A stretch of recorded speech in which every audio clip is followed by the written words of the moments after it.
What's happening just south of us? Morning, Paul. Yes, extraordinary warnings down in East Gippsland. That's the southeastern corner of Australia. It's about 4 hours to the east of the state capital, Melbourne. And authorities yesterday issued quite a drastic warning. Anyone in that area, and this is a massive area, about half the size of Belgium, to get out. They simply said that the fire risk today is as temperatures soar up to about 42 degrees Celsius, as strong winds sweep through with the danger of lightning strikes, that it's simply going to be too dangerous.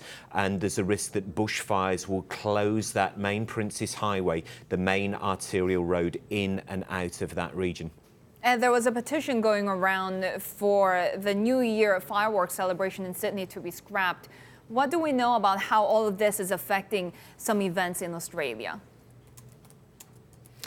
Well, the good news for the Sydney fireworks that draw tens, if not hundreds of thousands of people to enjoy the Harbourside spectacle, those celebrations will not be cancelled. The petition had called for them to be scrapped because of anxiety around the bushfires and also a feeling that at a time of national crisis, was it right to have such a spectacle, or should the money instead be diverted to the firefighting effort? The city council has said that the event is simply too important to the state economy, drawing in about $130 million.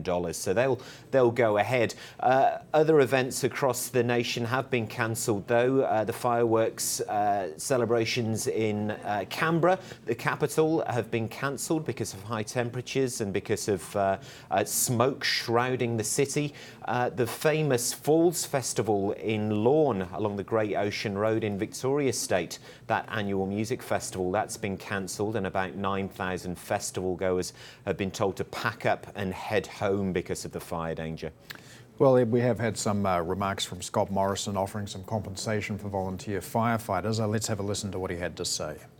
As this is a very prolonged fire season, this is putting additional demands on our firefighters in particular.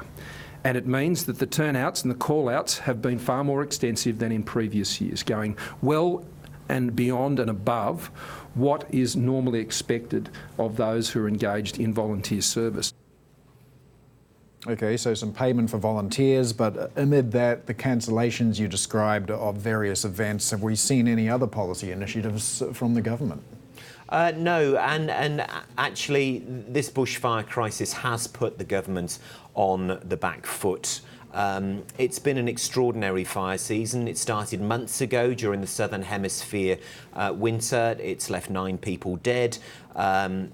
Huge areas, huge tracts of land have been destroyed in New South Wales state in particular.